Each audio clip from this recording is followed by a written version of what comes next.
respectés dans l'Antiquité, ces guerriers ont inventé le camp militaire, la tactique du choc frontal, l'éducation prise en charge par l'État et un mode de vie et une esthétique qui, aujourd'hui encore, portent leur nom. Ce sont les Spartiates, et voici leur histoire.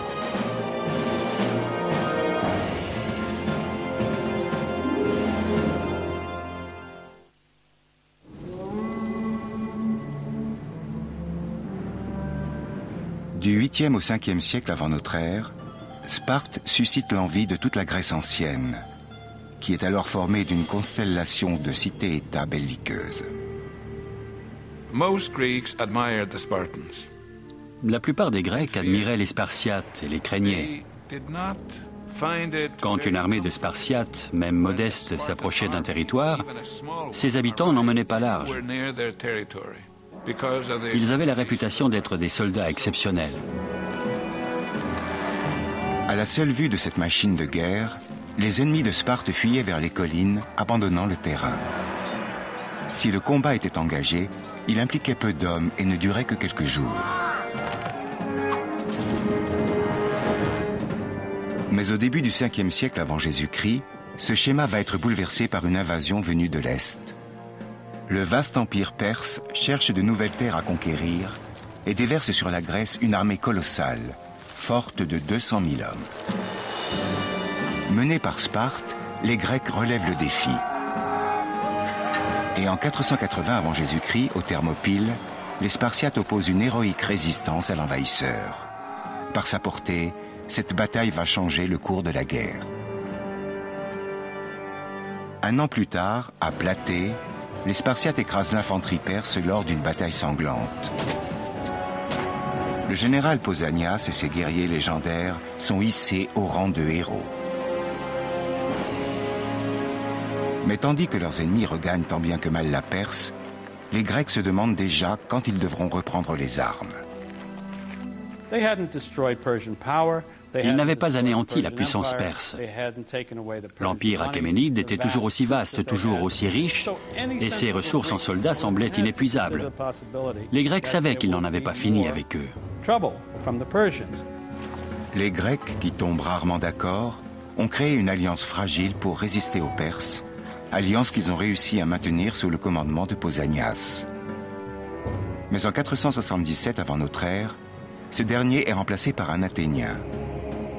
Sparte est plus qu'heureuse de laisser ce fardeau pour redevenir l'hégémon, la cité leader de la Ligue du Péloponnèse, une confédération de cités-États du sud de la Grèce. Les Spartiates semblaient résolus à ne pas remplir de rôle national.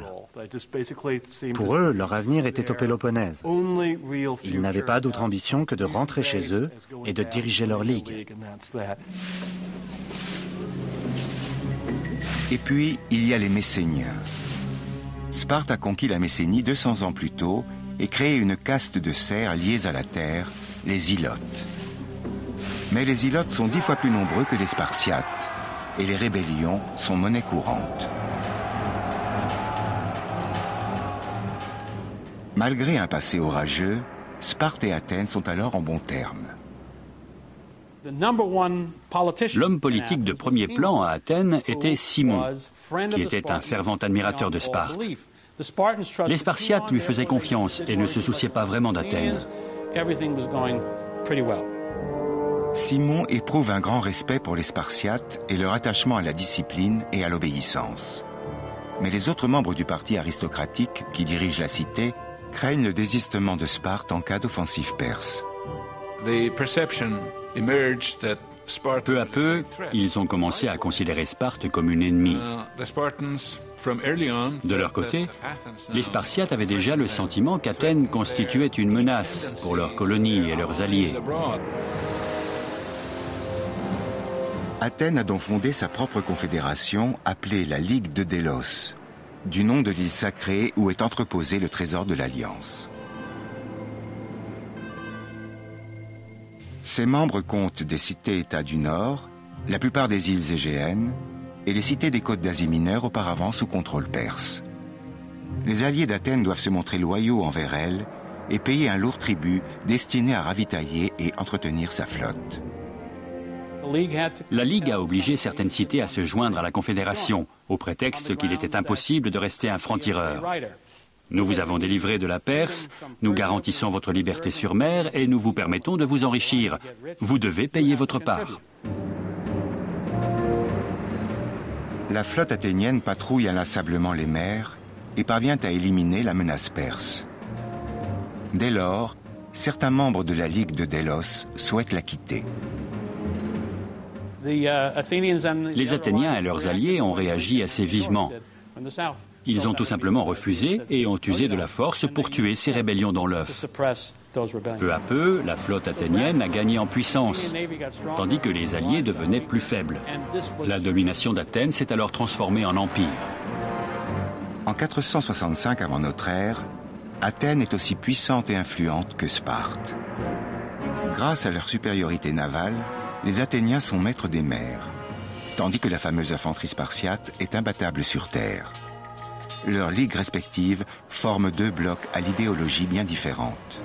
Sparte exige de ses alliés de la Ligue du Péloponnèse qu'ils deviennent des oligarchies dirigées par une poignée de privilégiés. En revanche, les membres de la Ligue de Délos sont tenus d'instituer la démocratie. Entre ces deux géants, la guerre semble inévitable. Une catastrophe va confirmer cette hostilité. La région de Sparte a été frappée par un tremblement de terre qui a tué un grand nombre d'habitants. Les Ilotes de Messénie ont profité de cette catastrophe naturelle pour se révolter. Plus de 1000 Spartiates trouvent la mort dans le séisme. Et il ne reste que 9000 hoplites pour réprimer le soulèvement. En désespoir de cause, les Spartiates demandent de l'aide à leur ami Simon. Celui-ci prend sur lui de convaincre une assemblée athénienne réticente à envoyer des troupes à Sparte. Les Athéniens ont envoyé une armée, des nombreuses troupes d'infanterie, pour aider les Spartiates à écraser les Ilotes. Mais lorsqu'ils sont arrivés sur place, les Spartiates leur ont dit « En fait, on a changé d'avis ». Les Spartiates ont fait quelque chose d'inimaginable. Ils ont commis l'insulte suprême de renvoyer les soldats athéniens chez eux. Et pourquoi ont-ils fait ça ? Eh bien parce qu'ils ont été à la fois terrifiés et scandalisés par le spectacle de ces Athéniens attachés à la démocratie qui se déplaçaient en toute liberté et qui leur demandaient « Dites-nous, comment se fait-il que vous ayez des Ilotes ? Un Grec ne devrait jamais en asservir un autre. » Et à ce moment précis, il est devenu évident que les deux camps ne pouvaient plus être amis. Cette humiliation terrible infligée par Sparte indigne l'Assemblée athénienne et affaiblit encore le parti aristocratique. Simon est frappé d'ostracisme. Il restera en exil 10 ans durant. À Sparte, la révolte messénienne va faire rage pendant 2 années. Les Ilotes seront enfin maîtrisés en 462. Mais au nord, la menace se précise. Athènes poursuit son expansionnisme et conclut des alliances avec la Thessalie et Argos. C'est un coup terrible pour les Spartiates. Leurs anciens rivaux, les Argiens, ont désormais adopté un système démocratique. Et cela les inquiète pour 2 raisons. D'abord, ils ont peur que cette idée s'insinue dans leur propre cité. Et ensuite, elle met en péril leurs relations extérieures, car il est probable que les démocraties s'allient entre elles.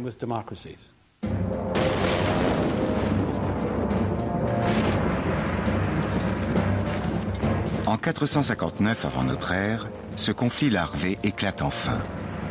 Mais ce qu'on appelle la première guerre du Péloponnèse consiste plutôt en une série de raids entre cités de confédérations ennemies. On assiste à une alternance de guerres chaudes, si l'on peut dire, avec de véritables batailles, et de guerres froides, avec de simples échauffourées ici et là. Mais on n'assiste pas à une véritable guerre. À Athènes, l'homme le plus influent est désormais Périclès. Cet aristocrate prédestiné à la politique va présider aux destinées de la cité de l'Attique pendant plus de 30 ans. Il prend une décision radicale, celle de s'emparer du trésor de la Ligue de Délos, qui est alors sous le contrôle des Alliés. Au milieu du 5e siècle, le trésor a été transféré de l'île de Délos à Athènes. À partir de ce moment-là, les Athéniens sont devenus la puissance dominante de la Ligue. Cet afflux soudain de richesses permet à Périclès de mettre en place un gigantesque programme de construction dont le coût et la magnificence sont sans précédent. C'est le début du rayonnement de la culture athénienne qu'on appellera le siècle de Périclès.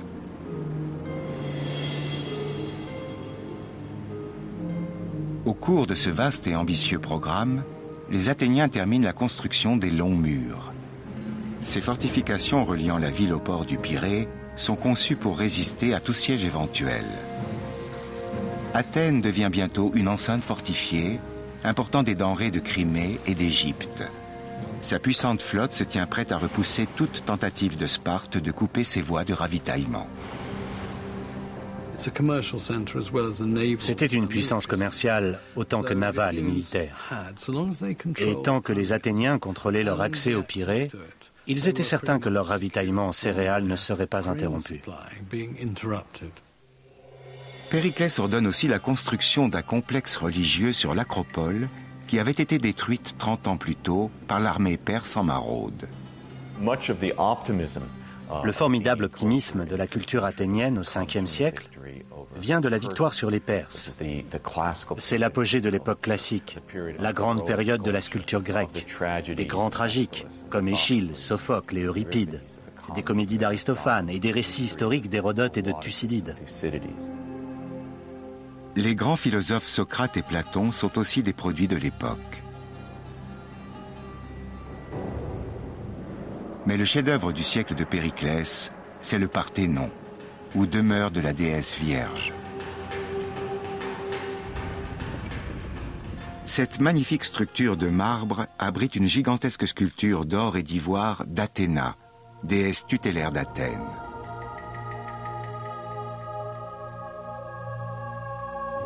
Si on le construisait aujourd'hui, le Parthénon coûterait près de 400 millions d'euros.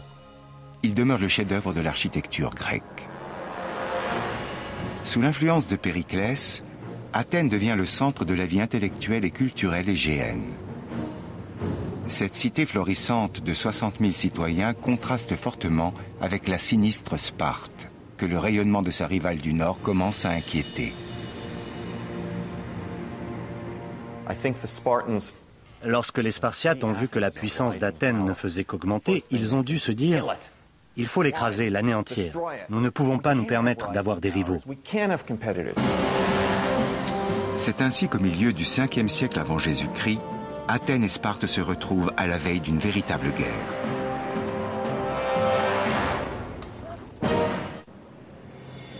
En 450 avant Jésus-Christ, Athènes est devenue la puissance grecque dominante. Le siècle de Périclès brille de tous ses feux. Mais à Sparte, cette extravagance suscite crainte et défiance. De plus en plus, les Spartiates se sentent menacés par l'influence grandissante d'Athènes. Les Spartiates étaient très arrogants. Il était très important pour eux de pouvoir bomber le torse et se dire « Je suis le meilleur, je suis le seul et l'unique champion ».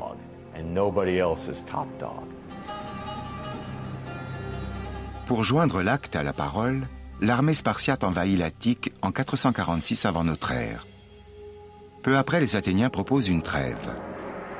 L'année suivante, les deux parties concluent la paix de 30 ans. Cette paix signe la fin de la première guerre du Péloponnèse. Les Spartiates sont satisfaits, ils peuvent rentrer chez eux, leur vœu le plus cher. Cependant, lors des 10 années qui vont suivre, Athènes va continuer d'interférer avec les membres de la Ligue du Péloponnèse, provoquant Sparte pour qu'elle sorte de son isolationnisme.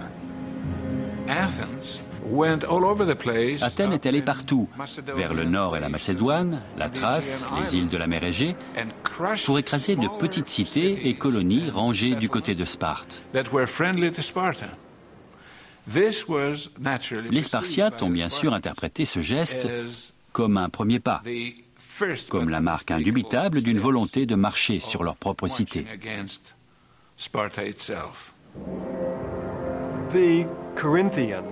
Les Corinthiens sont les alliés les plus importants de Sparte. Ils sont convaincus qu'Athènes veut briser la Ligue du Péloponnèse afin de devenir l'hégémon de la Grèce entière. Mais les Spartiates repoussent sans arrêt l'échéance. Ils ne sont pas pressés de se mesurer aux Athéniens. Cette guerre ne sera pas facile, ils le savent bien. Athènes dispose d'une flotte d'une puissance inégalée jusqu'ici. Celle de Sparte ne fait clairement pas le poids. Pour construire et équiper une vaste flotte, il faut disposer de sommes colossales. Or, les Spartiates refusent d'utiliser toute forme d'argent. Ils considèrent que cela engendre inégalité et tentations inutiles. Ils ne battent même pas leur propre monnaie. Si on possède une flotte de 200 navires, cela fait 40 000 hommes à nourrir, sans compter les hoplites. Cela fait beaucoup de monde. Les Athéniens ont mis en place un système qui leur permet d'entretenir cette flotte. Les Spartiates n'ont rien de tel. Les Spartiates restent méfiants et refusent de se laisser entraîner dans la guerre. Mais ils vont devoir écouter les autres membres de la Ligue du Péloponnèse qui réclament une réunion d'urgence en 432. De nombreuses cités dénoncent Athènes à leurs alliés assemblés à Sparte. En ne faisant rien, disent leurs représentants, Sparte encourage Athènes à lancer d'autres attaques. Leur mécontentement et leur méfiance vont avec le sentiment que ce problème ne peut être réglé que sur un champ de bataille, et non par des négociations pacifiques. Sparte va mettre fin à la paix de 30 ans. Son objectif annoncé est de libérer la Grèce, en rendant leur autonomie aux cités vassales d'Athènes. Sa stratégie est simple, marcher sur l'Attique et engager le combat sur terre avec sa rivale. Ils ont mobilisé la plus grande armée de l'histoire de la Ligue du Péloponnèse, probablement 50 à 60 000 hommes. Et à la fin du printemps de l'année 431, ils se sont dirigés vers le nord. Ils ont franchi l'isthme, la plaine de Mégare, et sont arrivés en Attique. La machine de guerre spartiate est si redoutée que Périclès est bien décidé à éviter une bataille rangée. Au lieu de cela, il adopte une stratégie qui dédouble le front, en attaquant par mer et défendant sur terre. Sur mer, Athènes lance une flotte de 100 vaisseaux de guerre appelés trières. Leur mission, effectuer des raids dans le Péloponnèse. Sur terre, le plan de Périclès est plus sujet à controverse. Son approche de la guerre est tout sauf conventionnelle. La stratégie de Périclès consistait à éviter à tout prix la bataille rangée, opposant des hoplites à d'autres hoplites. Périclès décide d'évacuer les 80 000 hectares que couvre l'Attique et d'envoyer toute la population, les fermiers et leurs familles, ce qui représente autour de 100 000 personnes, se réfugier à l'intérieur des murs d'Athènes. La ville sera ravitaillée par la mer. Notre port est sûr, de puissants remparts protègent notre cité, nous pouvons importer toute la nourriture voulue et garder le contrôle de notre empire. Avec le tribut des Alliés, ils pouvaient entretenir leur flotte et garder ainsi le contrôle des mers. La stratégie était sans défaut. Sparte n'avait jamais fait le siège d'aucune ville. Il n'allait certainement pas percer les remparts d'Athènes. Mais dans la tradition des combats grecs, envahir le territoire sacré de l'ennemi, c'était un affront à sa masculinité, à sa souveraineté, une insulte à sa fierté patriotique. On arrachait quelques oliviers, on brûlait quelques champs. Les fermiers furieux prenaient les armes et venaient se mesurer à vous dans la plaine, vous les écrasiez et l'affaire était réglée. Mais les Athéniens ne bougent pas.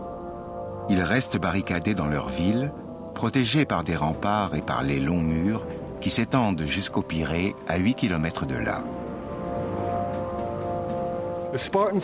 Les Spartiates ont été complètement déstabilisés par l'attitude des Athéniens. Ils se sont retrouvés sans adversaire.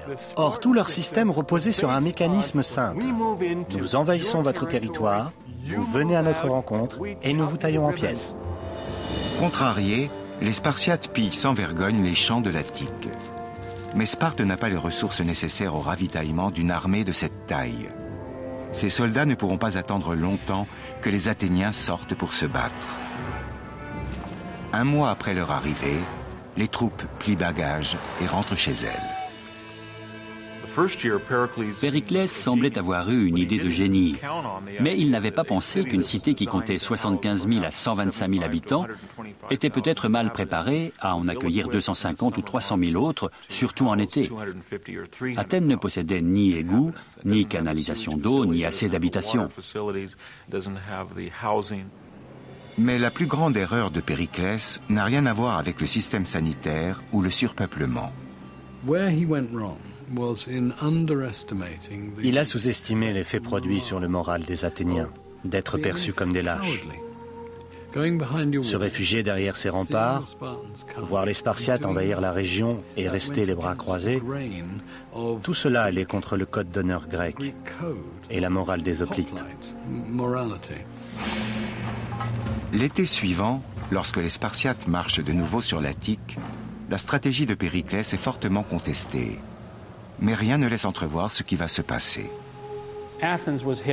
Athènes a été frappée par une terrible épidémie et a perdu un tiers de sa population. Proportionnellement, si on compare cela avec un pays comme la France, c'est l'équivalent de 20 millions de personnes.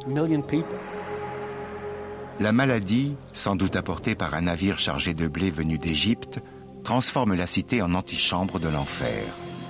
Les rues sont jonchées de mourants. Jeunes ou vieux, pauvres ou riches, le fléau n'épargne personne.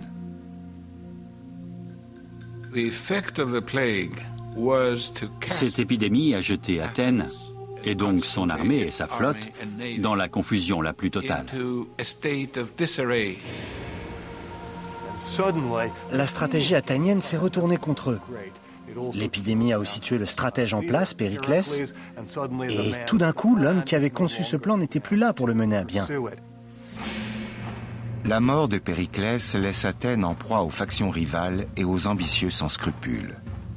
Mais ce qui meurt avec lui, c'est le formidable dessein qu'il portait en lui. La disparition de Périclès a causé d'énormes problèmes aux Athéniens. Il n'avait pas de successeur qui s'imposait. Il n'en avait pas désigné. Et de toute façon, c'était une cité démocratique. Ceux qui se jugeaient dignes de lui succéder avaient des convictions très différentes. Et il n'avait pas l'autorité naturelle de Périclès. Athènes était donc dans une situation très délicate. L'épidémie ravage la population et laisse de profondes séquelles sur le moral des Athéniens. Elle ébranle leur foi dans leur Dieu et leur confiance en eux-mêmes. Le résultat, c'est qu'Athènes fait des propositions de paix. Les Spartiates pensent gagner la guerre et refusent. Et la guerre continue. Les Athéniens sont devenus des mauviettes, c'est ainsi que les Spartiates ont dû les juger. Ils ne sortaient plus pour se battre. Cela ne leur était jamais arrivé. Il leur aurait sans doute semblé rabaissant de conclure la paix avec des gens qui n'avaient même pas le courage de sortir pour se battre. Ça les a brisés momentanément. Mais les Athéniens étaient des gens pleins de ressources. Et donc, Athènes rassemble une flotte de 250 trières, le plus grand déploiement naval de la guerre du Péloponnèse. L'île de Lesbos a tenté de se révolter. Athènes fait usage de sa flotte pour bloquer le port de Mytilène. L'année suivante, en 427 avant notre ère, le général Nicias mène une expédition victorieuse contre l'île de Minoa. Sparte répond par une victoire décisive à Platée. La guerre du Péloponnèse va se poursuivre ainsi de ville en port, partout en mer Égée. Attaque et contre-attaque, révolte et soumission. Dans les premières années de la guerre, Athènes et Sparte sont vraiment à armes égales. Aucune d'elles n'a les moyens de remporter une victoire définitive. S'ils se montrent très déterminés, les Athéniens ressentent cruellement les effets de la guerre. Leur population est décimée, l'Attique ravagée et leur trésor est épuisé. Pourtant, à l'approche de la campagne de 425, la cité se prépare vaillamment à combattre.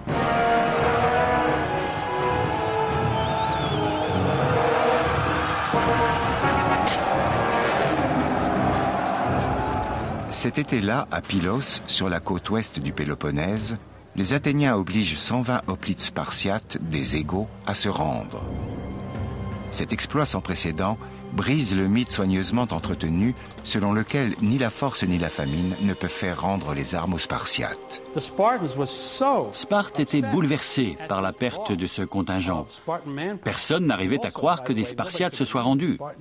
C'était inconcevable, inédit. Ils voulaient effacer cette défaite de leur mémoire, mais sans perdre ces hommes. Et ce sont ces otages qui ont finalement poussé Sparte à conclure la paix. Mais quels peuvent être les termes de cette paix? Après 6 ans de guerre, aucun des deux camps n'est arrivé à ses fins. Sparte a échoué à libérer la Grèce de la domination athénienne, et de son côté, Athènes n'a pu conquérir cette sécurité absolue qui était le but de Périclès et la raison première de la guerre. Ce gaspillage de vie et d'argent semble avoir été vain. Une paix fragile va finalement être négociée, puis brisée par l'un des personnages les plus hauts en couleur de l'histoire. La capitulation des Spartiates à Pylos en 425 avant notre ère va bouleverser le cours de la guerre du Péloponnèse. 120 égaux Spartiates sont emmenés à Athènes comme prisonniers. Sparte n'a d'autre choix que de conclure une paix très favorable à sa rivale. Les Athéniens savourent leur victoire. Sparte n'aurait jamais accepté une telle paix sans cette défaite. La nouvelle a secoué toute la Grèce. Des soldats spartiates avaient déposé leurs armes et s'étaient rendus. Sparte et Athènes se retrouvent à nouveau réunis. Cette fois, le climat politique est en faveur de la paix. Les deux camps avaient de bonnes raisons de vouloir faire la paix. Les Athéniens avaient perdu Amphipolis, une grande cité du nord qui ouvrait l'accès au bois, la porte des routes commerciales. Toute cette région de l'Empire athénien était déstabilisée. Les Spartiates, quant à eux, avaient perdu beaucoup de soldats, et notamment ceux faits prisonniers en 425 et retenus comme otages à Athènes. Mais cette paix n'est qu'une trêve, et l'hostilité commence vite à refaire surface. La guerre semble inéluctable. Sparte menace alors de fortifier un avant-poste en pleine Attique. Avec 120 des siens en captivité, c'est un pari risqué. Mais le coup de bluff fonctionne, et Athènes accepte de conclure la paix. Les articles de ce traité, appelé la paix de Nicias, sont censés lier les deux parties pour 50 ans. Les combats cessent, et les prisonniers spartiates déshonorés sont libérés. En théorie, les deux camps avaient déposé les armes. Dans les faits, c'était plutôt une sorte de guerre froide. Très vite, des problèmes se font jour. Plusieurs alliés de Sparte refusent le traité de paix, dont la Béotie, Mégare et Corinthe. La paix de Nicias avait dû être consolidée par un accord séparé entre Athènes et Sparte. Et c'est ce qui a en partie causé sa perte. Les alliés de Sparte et certains alliés d'Athènes se sont dit que les deux cités devaient leur cacher des choses. Et des deux côtés, la paix a suscité beaucoup de protestations. C'est à cette époque qu'à Athènes, un nouveau leader émerge. Un rebelle qui prend plaisir à irriter les conservateurs, l'un des personnages les plus hauts en couleur de l'Antiquité, Alcibiade. C'était quelqu'un d'extrêmement audacieux, avec un charisme fou, une sorte de précurseur d'Alexandre le Grand. Il venait d'une famille immensément riche, avait une ambition démesurée. C'était aussi un héros de guerre, un élève de Socrate, etc. Son père était mort quand il était encore enfant et, en tant que filleul de Périclès, il avait été élevé dans la maison du grand homme. C'est un élément crucial de sa formation. Nul besoin d'être psychologue pour comprendre l'influence que Périclès a eue sur lui. Toute sa vie, il a tenté de surpasser ce second père. C'était une personnalité hors norme. Les hommes l'aimaient, les femmes l'aimaient.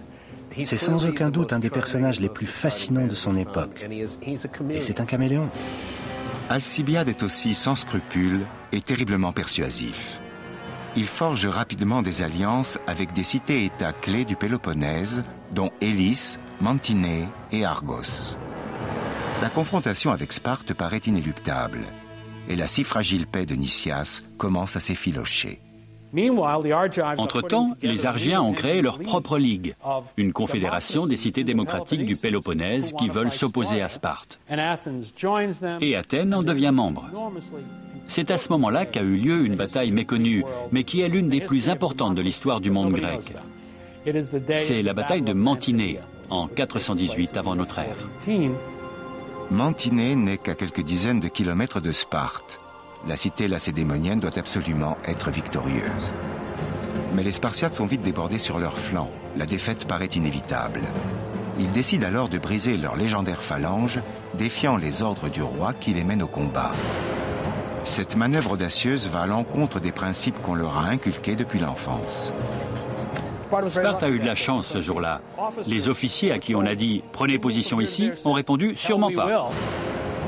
Ils ont désobéi et ont ensuite été punis pour cela. Mais c'est ce qui a permis à Sparte de remporter la victoire. Si elle l'avait perdue, je crois que cela aurait signé la fin de la cité telle qu'on la connaît. Argos renonce immédiatement à son alliance avec Athènes et rejoint Sparte. Chose étrange, Alcibiade sort de cette défaite sans dommage.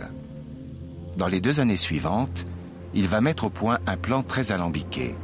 Et c'est ici, sur cette estrade, qu'il va exposer son idée à l'Assemblée. Le plan d'Alcibiade est complètement fou. Il veut vider Athènes pour former une flotte, constituer une armada de 200 navires, transportant 40 000 hommes, pour parcourir 1300 km et attaquer une cité démocratique plus grande qu'elle et alliée de Sparte. La cible, c'est Syracuse, en Sicile, une région agricole prospère et riche en minerais. Nicias est fermement opposé à cette offensive, mais il n'est pas de taille contre le charisme d'Alcibiade. Alcibiade est un personnage extraordinaire, plein de verve et de charme. Nicias est un homme prudent et conservateur. C'est une sorte de Spartiate athénien, tandis qu'Alcibiade est le plus athénien des Athéniens. Il est d'une audace extrême et il prend beaucoup de plaisir à faire usage de sa supériorité intellectuelle. Nicias montre l'imprudence de cette offensive. Ils ont déjà tant de problèmes à régler. Mais le vote semble pencher en faveur d'Alcibiade. Il tente alors le tout pour le tout. Il dit à l'Assemblée, « La Sicile est immense et puissante. Il nous faudrait une armée formidable pour l'attaquer. » Il espère dissuader les Athéniens en leur faisant peur. Mais un homme politique un peu bravache s'avance et lui dit, « Oui, et alors ?» La tentative de Nicias se retourne contre lui. Désormais, il est trop tard. Athènes, excitée par la rhétorique guerrière d'Alcibiade, ne pense plus qu'à la guerre. Pour finir, il lui accorde tout ce qu'il demande. Et il prépare une monstrueuse expédition qui a un terrible inconvénient. S'ils perdent cette guerre, ils signent leur arrêt de mort. Alcibiade n'y voit qu'une occasion de briller. Il se voit couvert de gloire et non vaincu. Mais dans une cité rongée par la jalousie, chaque geste est suspect. Juste avant que la grande flotte n'appareille, une affaire très sérieuse éclate. De nombreuses statues du dieu Hermès ont été mutilées, partout dans la ville, et au même moment. Il s'ensuit une sorte d'équivalent du maccarthisme. On arrête les gens par centaines, les innocents deviennent des délateurs et dénoncent leurs amis. C'est lui qui l'a fait, et lui aussi. Les ennemis d'Alcibiade laissent entendre qu'il est coupable. Il doit alors répondre d'un crime grave, celui de sacrilège. Scandalisé, il demande à être jugé sans délai tant que sa popularité est au sommet. Mais ses accusateurs manœuvrent pour faire reculer le procès. Alcibiade sera traduit en justice en son absence, après que l'armada est appareillée pour la Sicile. Cette décision aura des conséquences dramatiques. En 415 avant notre ère, la formidable flotte de guerre athénienne s'embarque pour un voyage de 1300 km vers la Sicile. Cette armada, la plus coûteuse jamais constituée, est placée sous le double commandement de Nicias et d'Alcibiade. Elle vise à conquérir les riches terres de Sicile et à mettre Sparte à genoux. Mais Alcibiade est devenu suspect. Il est accusé d'avoir commis un acte sacrilège contre le dieu Hermès.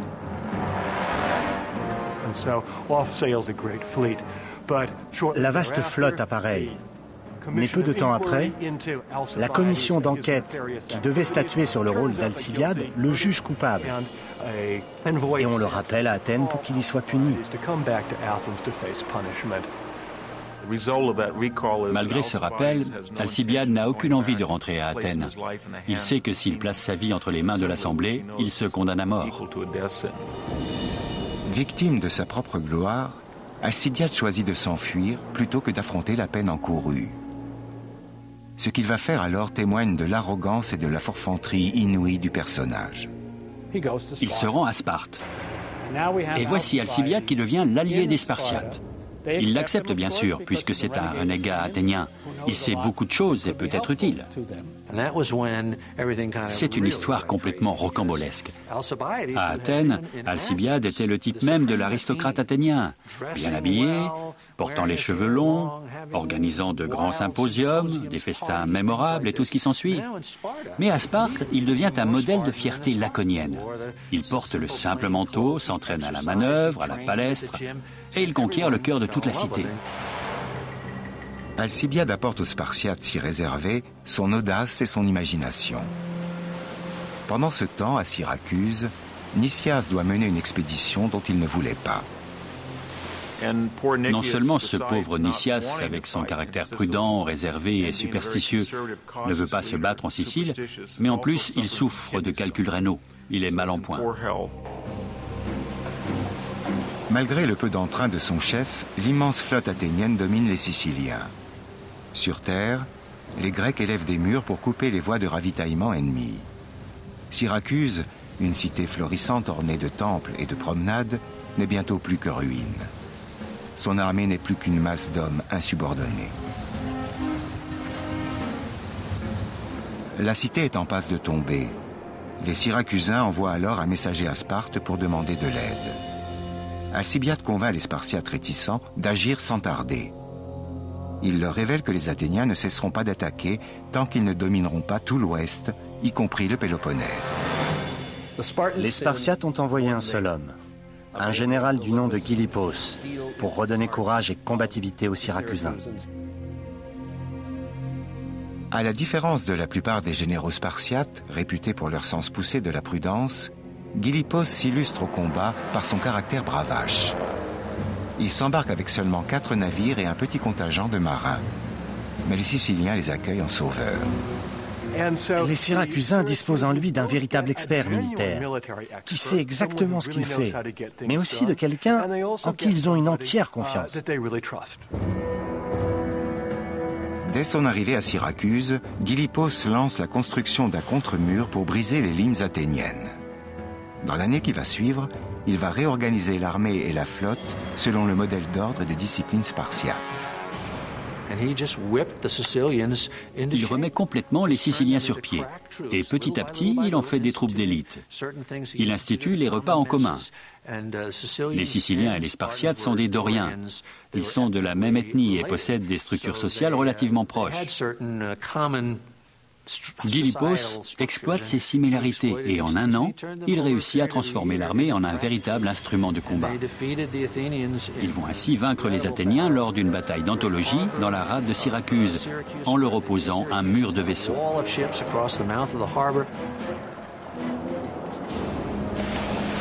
À la fin de la journée, la flotte athénienne est quasiment détruite. Ses pertes sont colossales. La mer charrie des cadavres par centaines. Pour échapper à une mort certaine, les survivants s'enfuient, mais s'enlisent dans une plaine marécageuse. Ils y seront presque tous massacrés. Cette débâcle prend fin sur le fleuve Asinaros. Les Athéniens étaient pris dans les marais et se battaient entre eux pour pouvoir fuir. Ils ont été taillés en pièces par la cavalerie et l'infanterie syracusaine. C'est une terrible catastrophe qui n'a pas son égal dans l'histoire d'Athènes et que les Athéniens n'auraient jamais imaginé subir. À la suite de cette humiliation, Nicias se rend. Il sera exécuté quelque temps plus tard. Après un siège de 2 ans, l'expédition de Sicile se solde par un désastre complet. Ce n'était pas comparable à une défaite contre Sparte sur le territoire grec. Cette défaite infligée loin de chez eux allait faire le tour du monde hellénique, à la fois en Grèce et dans les nombreuses colonies de première importance.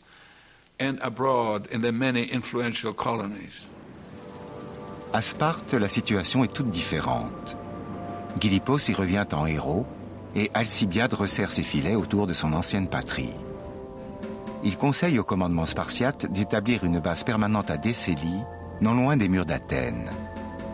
En 413 avant notre ère, les Spartiates y installent une garnison et peuvent ainsi mener en permanence une tactique de la terre brûlée. Athènes est contrainte de ne compter que sur les denrées importées. Mais sa flotte, considérablement réduite, a du mal à garder le port. La Grèce entière les croit finis et de très nombreuses cités de l'Empire athénien se soulèvent. En véritable opportuniste, Alcibiade s'apprête à achever la bête couchée à terre. Il commence par encourager le satrape perse Tissaphernes de financer l'effort de guerre spartiate. Il provoque ensuite le soulèvement de nombreux territoires sous contrôle athénien. Mais il reste égal à lui-même et, dans le même temps, voit en secret la femme du roi de Sparte, Timée. Alcibiade n'était pas du genre à rester longtemps célibataire. Il a noué quelques idylles à Sparte qui lui ont valu de se faire de véritables ennemis. Et ces ennemis ont informé le roi de Sparte, qui commandait la garnison de Décélie, que la reine allait avoir un enfant.